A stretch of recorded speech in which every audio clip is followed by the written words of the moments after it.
वाहिगुरु जी का खालसा वाहिगुरु जी की फतेह। वाहिगुरु ये फतेह महाराज गुरु गोबिंद सिंह जी महाराज जी ने बख्शा है वाहिगुरु सबको वाहिगुरु। तो एक बॉन्डिंग में दिखाने जा रहा हूँ वाहिगुरु, हिंदू सिख का bonding Waheguru. Vicky Thomas Singh, Jagdeep Singh Waheguru. अब इस तरफ वाहिगुरु एक Avinash Mahapatra Waheguru, Sikh historian north east के वाहिगुरु, पूरे इतिहास में वाहिगुरु जो इन्होंने अपना प्रॉपर सेवा किया है वाहिगुरु, उनके वाहिगुरु कुछ शब्द इस स्थान को लेके और मंगू मठ स्थान को लेकर वाहिगुरु गजेंगे वाहिगुरु। इनके पीछे जो संगत दिख रही है वो इस पुरातन स्थान वाहिगुरु, पुरातन स्थान गुरुद्वारा बौली मठ साहब के सारे सेवादार गजेंगे अविनाश महापात्रा। वाहिगुरु जी का खालसा वाहिगुरु जी की फतेह।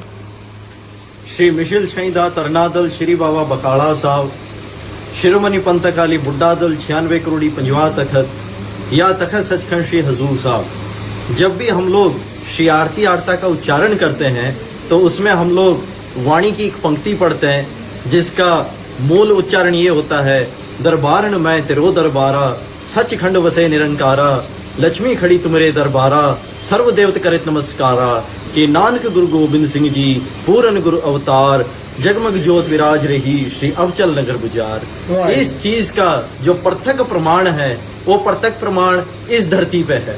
ऐतिहासिक गुरुद्वारा श्री बौली मठ साहब पातशाही पहली ते पातशाही नौवीं। जब गुरु नानक साहब जी जगत गुरु नूर इलाही इस पावन पवित्र धरती पर आके पहुंचे, उस समय महाराज की पहली उदासी थी जो पूर्वी भारत की तरफ हुआ। महाराज बंगाल से होते हुए, बांग्लादेश से होते हुए, असम से होते हुए सारी जगहों को कवर करते हुए यहाँ जगन्नाथपुरी उड़ीसा में आके पहुंचे। जब महाराज मंगू मठ साहब जो कि इस समय में एक पंथ बिछोड़ा स्थान है, या वहां पे महाराज उनका रिहाइश था, तो राजा जी जाके महाराज से बेनती किए, कहते महाराज जी रथ यात्रा का समय है तो यहाँ पे पीने के लिए सारे जल खारे हैं, आप हमारे पुरी के निवासियों के ऊपर में कृपा कीजिए। तो उस टाइम में जो सिस्टम था वो ये था, तो पुरी के सेंटर से भी लोग यहाँ इंटीरियर को जाते थे दया नदी से पानी लेने के लिए, या तो अपने घरों के पीछे में गड्ढा खोद के वहाँ तालाब बनाते थे जहाँ बारिश का पानी स्टोर होके रहता था और उसी पानी को यूज किया जाता है। तो गुरु नानक साहब की कृपा से महाराज यहाँ आके पहुंचे और भाई मर्दाना जी को हुक्म किए कि यहाँ पे खुदाई किया जाए। तो जैसे ही खोदते हुए यहाँ पे कुआं बनाया गया और वहां पे जल प्रकट हुआ, तो महाराज ने अपने चरण डाले उसमें, तो वो सज गया अमृत। क्योंकि जिस जल में महाराज के चरण छो प्राप्त हो वो कभी भी जल नहीं हो सकता, वो अमृत है। तो ये जो अमृत यहाँ पे है, ये पूरे श्री जगन्नाथपुरी के शहर में पूरा एंटायर रेडियस में ये इकलौता ऐसा बौली है जिसका अमृत मीठा है। इसके अलावा यहाँ पे 6वीं पातशाह मीरी पीरी दे मालिक जगत गुरु तन तन साहिब श्री गुरु हरगोविंद साहब जी महाराज ने भाई अलमस्त जी को भेजे कि गुरु नानक नाम लेवा स्थान जितने भी हैं पूर्वी भारत में, उसको सारे के सारे जीर्णोद्धार करवा कर आप वापस पंजाब आइए।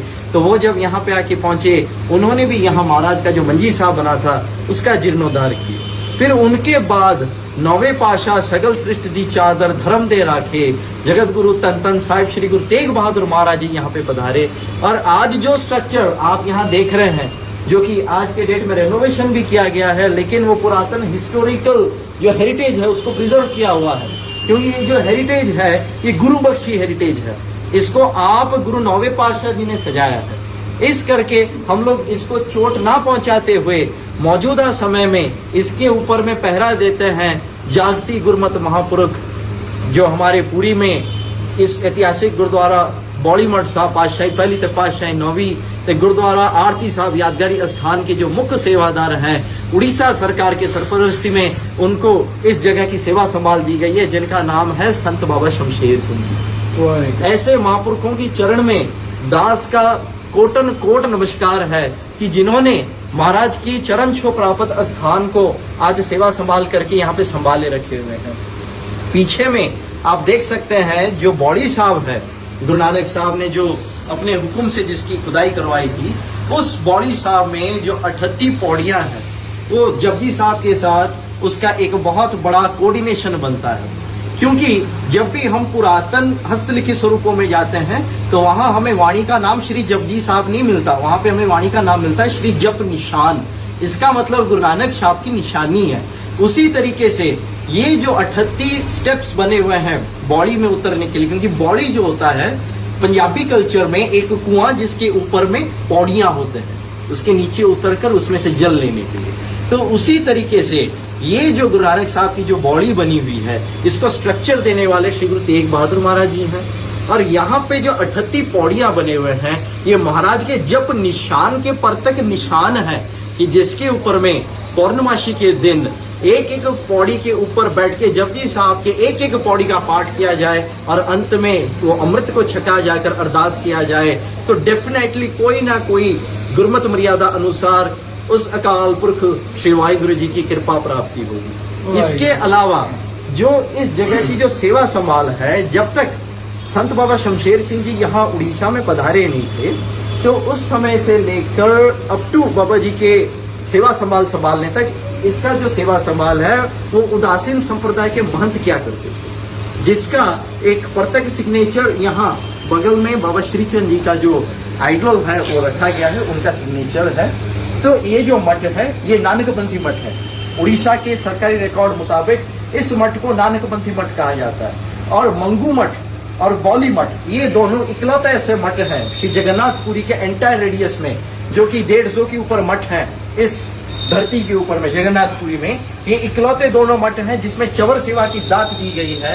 और वो चवर सेवा की दात श्री जगन्नाथपुरी के जो गजपति महाराज हैं उन्होंने अपने राज फरमान में दिए हुए हैं कि ये दोनों जो मठ हैं सिर्फ यहीं पे ही चवर सेवा हो सकती है, क्योंकि ये नानकपंथी मठ है।